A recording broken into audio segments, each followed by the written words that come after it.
Oh, hey guys, what took you so long? Where have you been? Oh look, the other class is coming out now. Oh, hi. Dang, man.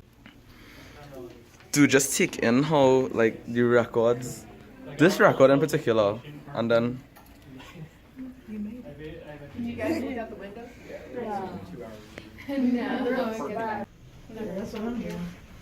Oh my gosh, look how high it is. It's very high. I would not come up here if I was afraid of heights. But I'm not. You would come up here and what? I'm scared of heights, so. I'm not scared of heights, but I don't care. I'm gonna look out the Just pointing it out there that this is the guy who's helping me with my footage today. Oh, there you Man, your right hand, bro. You're my right hand man, but I hit you with my left. Hit you with that one. Go back. Yeah. Especially teachers. The majority of the people, yeah. If you get paid for it, why not? So these yelling people on Facebook, you know? Love Hey, that. you could get paid to do that same thing. Right. It's true. All those political posts and you see on Facebook from like People 40 will plus listen people. because you've got a platform behind you, you know? It's really kind of scary. Like YouTube. Yeah, exactly. He's on YouTube. He must know what he's talking about. Mm-hmm. The day-to-day operations of being a DJ on the air and whatnot. So if you have any questions, please share them even as we go along. We're not going to have like a question and answer period at the end. Specifically, we will take questions all throughout though, okay? So follow me back and it's going to be kind of cozy, all right?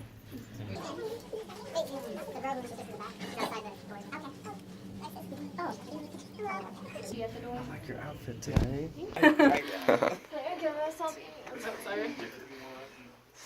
Oh my gosh, just like my recording studio back home. Basically, the goal is for No. as many of you to be able to see this screen and that screen over there as possible.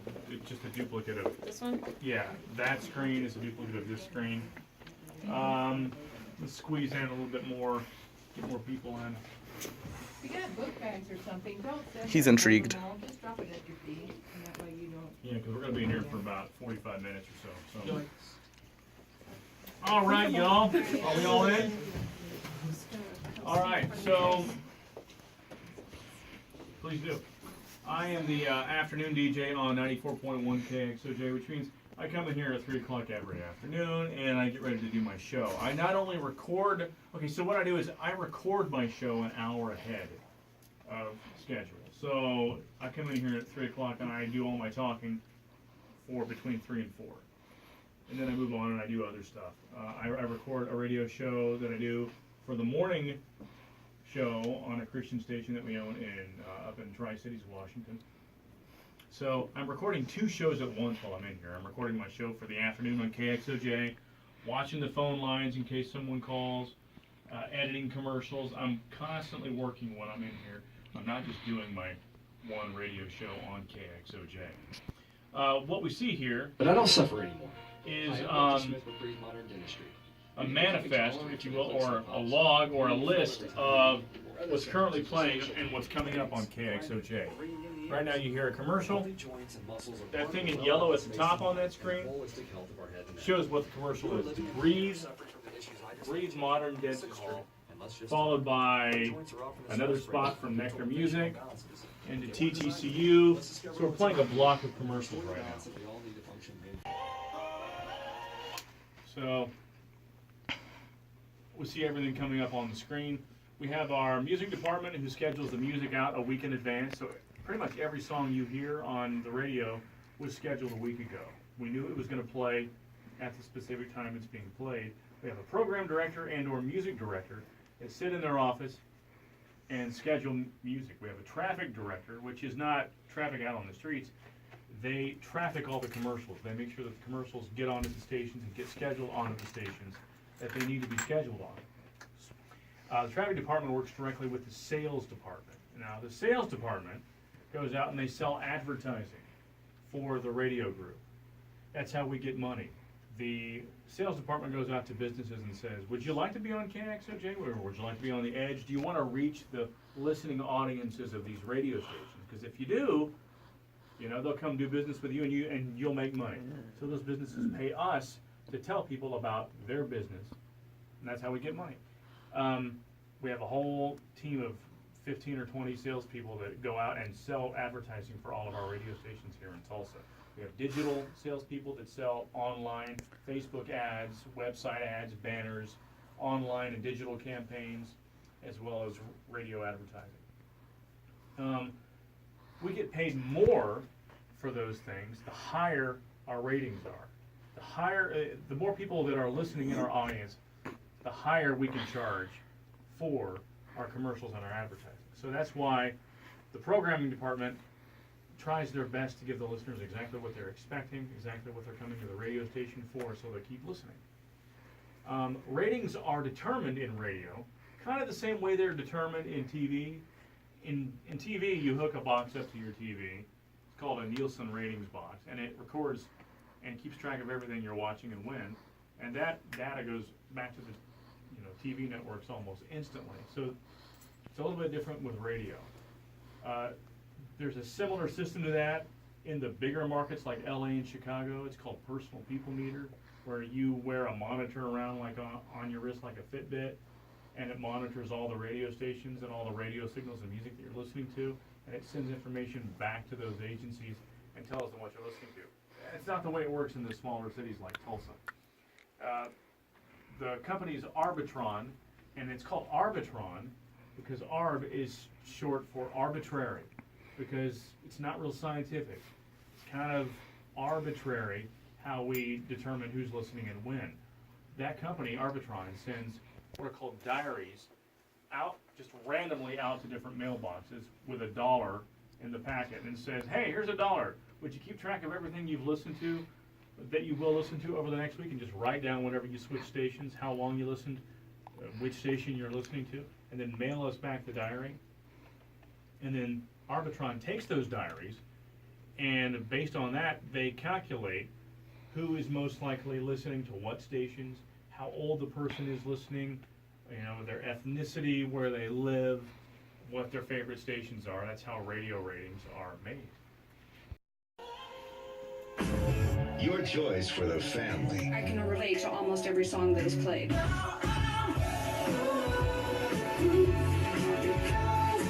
94.1. Clean music. KXOJ. So we had those playing all throughout the day just to remind people who they're listening to. 94.1 KXOJ. I don't know about you. Hi, I'm Gary Thompson. Some days I just need to take a breath. I don't think I can handle it.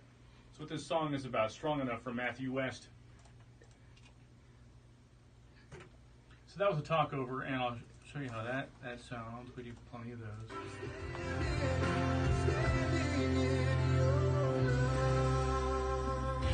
.1 KXOJ. I don't know about you. Hi, I'm Gary Thompson. Some days I just need to take a breath. I don't think I can handle it. What this song is about, Strong Enough, from Matthew West. So that's how that works. We put those in an hour ahead of schedule. I just like to make sure that everything's pre-recorded. We don't do much live.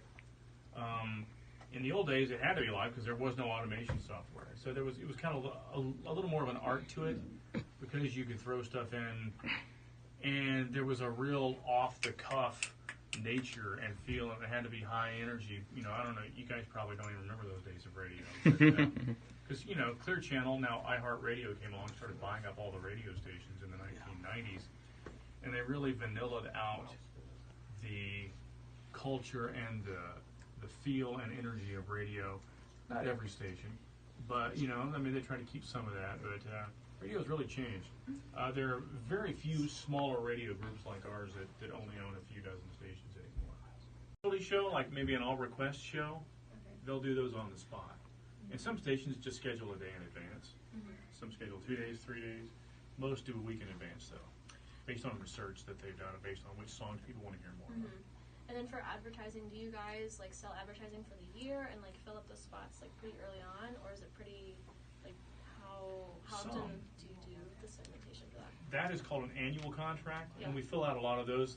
Those buys come in from mostly national agencies like Walmart and McDonald's, big retailers that buy all their ads a year in advance. But local businesses tend to buy on a month-to-month basis. Yeah, so most of our time is spent, most of our salespeople, their time is spent making cold calls, sitting in their office, calling businesses going, hey, we can help you bring business in, and trying to sell them on that idea. Reach those consumers. Yeah. So let me show you what I do on my radio show. I come in here every day at 3 o'clock. Most of what I do, I pre-plan. I know what I'm going to say well in advance because I sit down and I do what's called show prep. I go through my Facebook page. I'm like, well, what do I want to talk about from my life that I can say shortly, succinctly, interestingly, that the listener might give a rip about, and put it out there. And I also do artist research.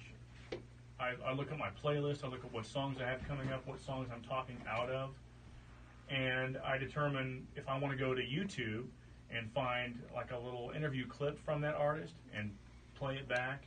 Like for instance, I'll show you. I'm gonna do that here. I'm gonna record a couple of breaks for my show this afternoon. Pre-record. I've got a whole file of artist stories.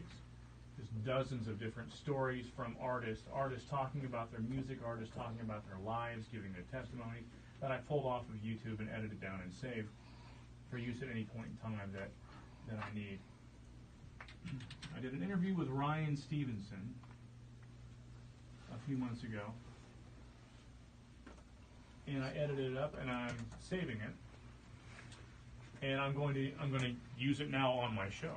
It was a phone call I did with him. So you're going to hear me do this record in, and this will play about an hour from now on my show. So I'm pulling open the music log here, and I'm going to about 3:45, and I'm talking out of a song, and you'll just hear my talking part, and I'm going to record his phone call in, and then I'll play you back the finished product.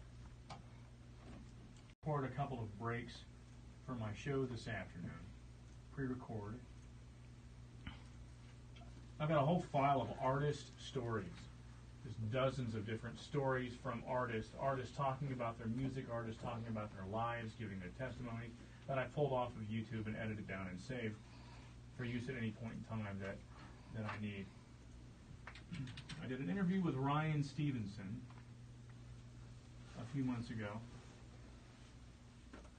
and I edited it up and I'm saving it, and I'm going to use it now on my show. It was a phone call I did with him. So you're going to hear me do this record in, and this will play about an hour from now on my show. So I'm pulling open the music log here, and I'm going to about 3:45, and I'm talking out of a song, and you'll just hear my talking part, and I'm going to record his phone call in, and then I'll play you back the finished product.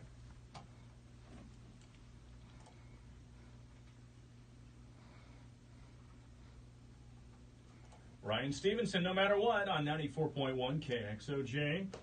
Ryan's just like you. He's just like me. Sometimes he gets a little lazy when he goes shopping.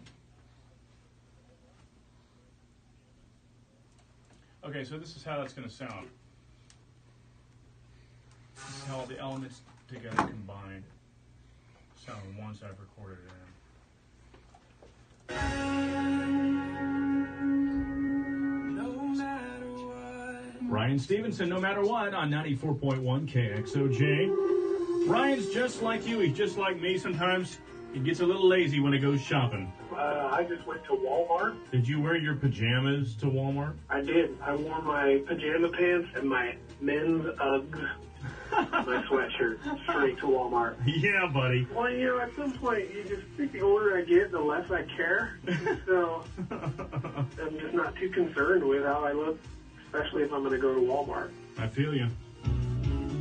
Into the commercials. So that's how that works. So we save that to the log. That music that you heard playing underneath was something that I just pulled off of this this button bar over here. We recorded a music bench to use during the show. Different moods to talk over. That's the one I used, I think, for that break. Kind of Ed Sheeran-ish.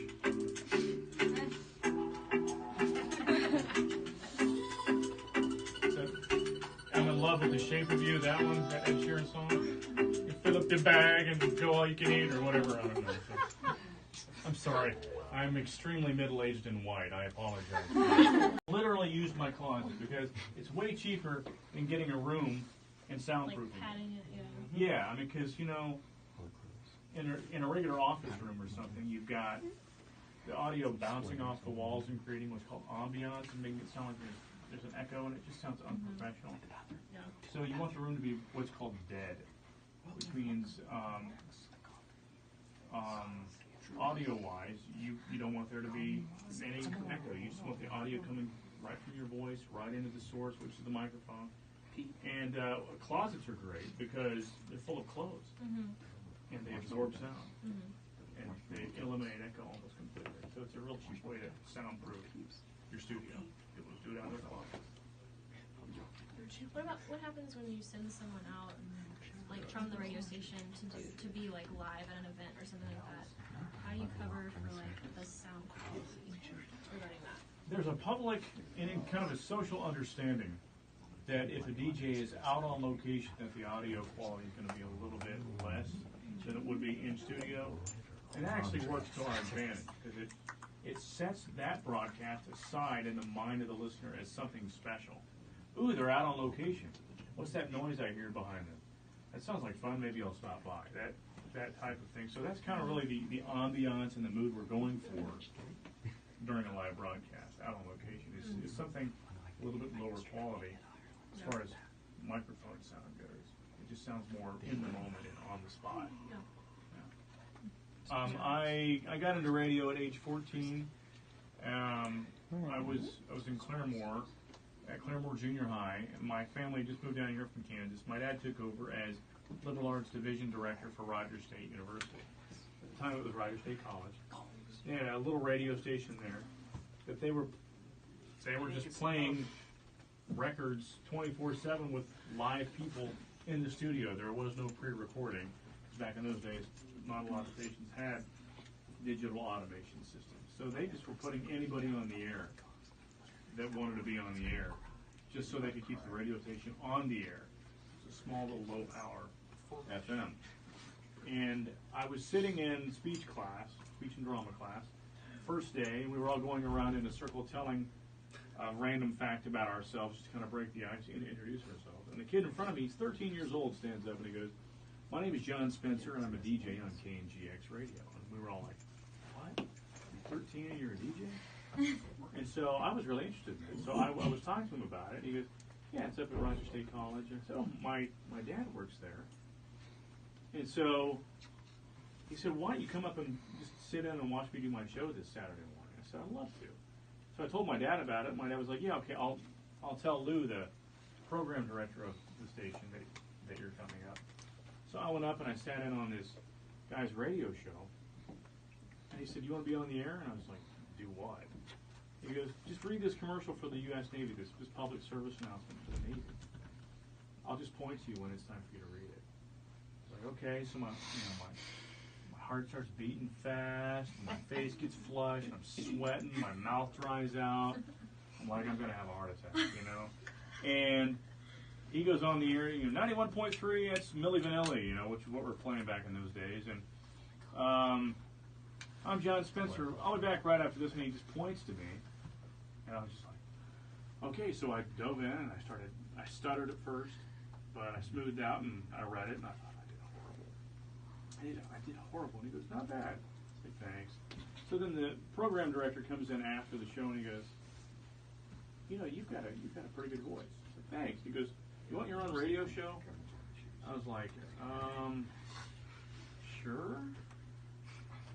Well, when? Why? He goes, we just need people up here. How about noon to 3 on Saturday?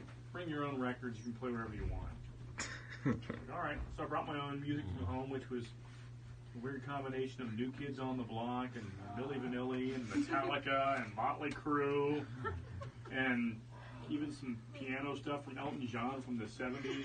Just like a weird, stupid, eclectic mix. It was just like me sitting in my bedroom playing whatever I wanted to hear. It's like, you know, that was George Strait, now here's the B-52. You know, that type of stuff. And I did that off and on for 4 years there at Rogers State College. Made a demo tape, sent it to Kxoj, this station, 1 week before I graduated from high school. I was 18. At that time, this station was out in a field in the middle, you know, in the middle of Sepulpa, out in the country, in a little cottage. We had a fence that kept the cows away from the studio doors. We were in the middle of a cow field, owned by somebody else that we were renting space in. 2 rooms in the radio station for studios. And I did that overnight, midnight to 6. I was a full-time overnight DJ, and that's how I got my start in radio. So that's it. Helps us go, you know what, people are really getting into this new song by so-and-so. Maybe we should check it out. Maybe we should play it. And we also look at what's called call-out research, which is a music surveys that we send out to a group of 250 or 300 of our core listeners, people who are just absolute rabid fans. What? Yes, and diehards. Diehards. Rabid. Yeah. That's a good term. They're rabid fans. They're diehards. And they score what they want to hear more of, and then we look at that and we go, okay, let's play this song more. Our core listeners want to hear that more. Play this less. They want to hear this less. How do you measure how much, I guess, old songs you play versus new songs? That's also based on research, although we test those older songs maybe once or twice a year, you know? I just didn't know how many, within the day, how many songs are played every day? I don't really know. I used to be a program director, but now I'm in production. Oh. And so I want to say that we have an active playlist of around 250 to 300 songs right now. Playlists have really gone down. You know, I mean, starting in the 90s, research started to show that people wanted to hear the hits more often. And so that's why. You repeat it 7 times a day. Yeah, I mean, you get burned out on the new songs quickly, and then we'll rest those for a few weeks or a couple of months, and then bring them in to a lighter rotation, maybe play them once or twice a day, and those songs that are 5 to 10 years old, you might hear once a day or once every other day, or if they're really old, you might hear them once a week. You know, it just kind of depends on. There's a whole scientific algorithm and software that we put all the factors into. We hit schedule, and the software schedules the music week in advance. And we can go through and kind of what's called massage it, you know, move stuff around if we need to manually, but we load it in. How many ads do you allow, every day? Well, we have room for a certain number of ads per week. Usually it's 1 or 2. In the old days, we could do up to 5 ads a week, you know, and if something didn't perform well over the course of 1 or 2 weeks, we dump it immediately. Now we're more careful about what we add because of research, and we have fewer spots available. We treat those spots as a little more precious now, and if it gets added, it's probably going to be on for a few weeks at least. Then we watch it over the course of a month. If it doesn't do well, it's gone. And then we'll add something else. More questions? I have one. Yeah. So since y'all plan songs a week in advance, if someone's releasing a new album, do y'all get it early so you can plan it for that week? Mm-hmm. Yes. Yeah, especially if it's a core artist. Every station has a group of something like 8 to 12 core artists that are their main artists that comprise, ratio-wise, the largest amount of hits on their station. You know, for pop radio right now would be somebody like Rihanna or Ed Sheeran or something like that. I may be a little off on that. I may be a little bit behind on it, but for Christian music, our core artists, people like, right now it's Casting Crowns and Mercy Me and Citizen Way and Sidewalk Prophets and artists like that. Is that your question? Okay. Any other questions? Anybody? All right, maybe you'll think of some as we go along. Gary, when you do mic work, I got a voice for you that I want you to hear. Well, bring it up. Let's do it now. Set whoever he is right here. Oh Gabriel yeah, he Allen. does sound like he could be on the radio. I said. Come on, bud. Right there. He is Right so there. cool. I can tell just by your jacket you have a wonderful voice. Thank you. Are you gonna bury White for me? Is that what's gonna happen? Oh, I'm in the video. Hey, do I get paid to be on your YouTube? Yes. If we were using you, yeah. Yeah, he is recording you right now. Oh, his, okay. All right, so scoot up close to that mic right there, and you have anything prepared? No. Okay. Why don't you grab that newspaper, read that news headline, and read it in your best radio voice. Not like radio mocky voice, but like your best voiceover news voice. I got a piece of gum in my mouth. Can Enunciate. I get a tissue? Spit your gum out.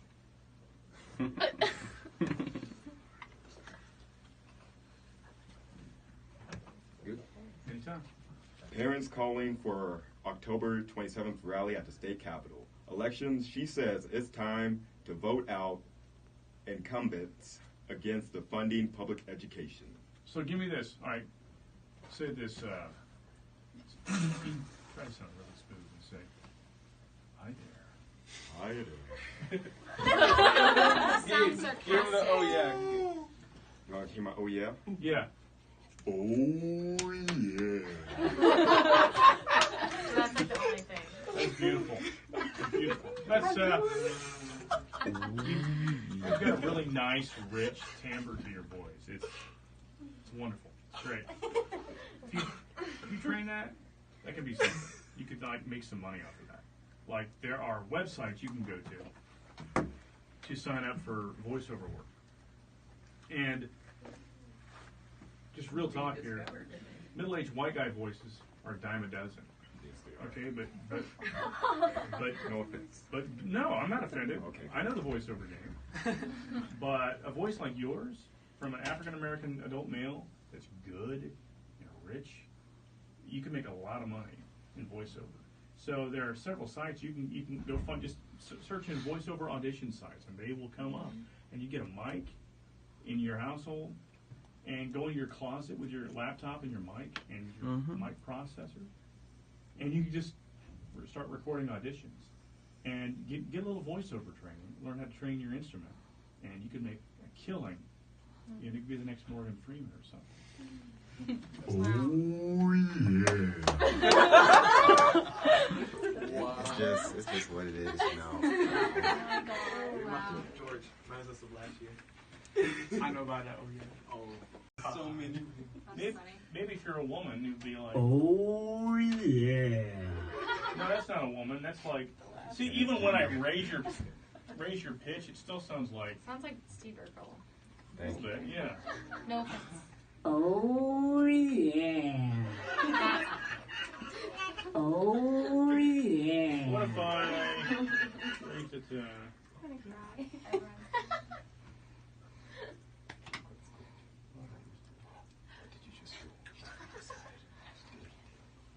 The ultimate humor tool. Oh yeah.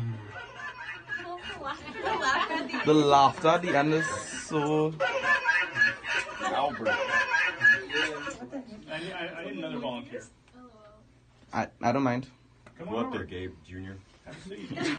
And just give me, actually, just say, hi, my name is, tell me your name, and then say, and I am, and tell me how old you are.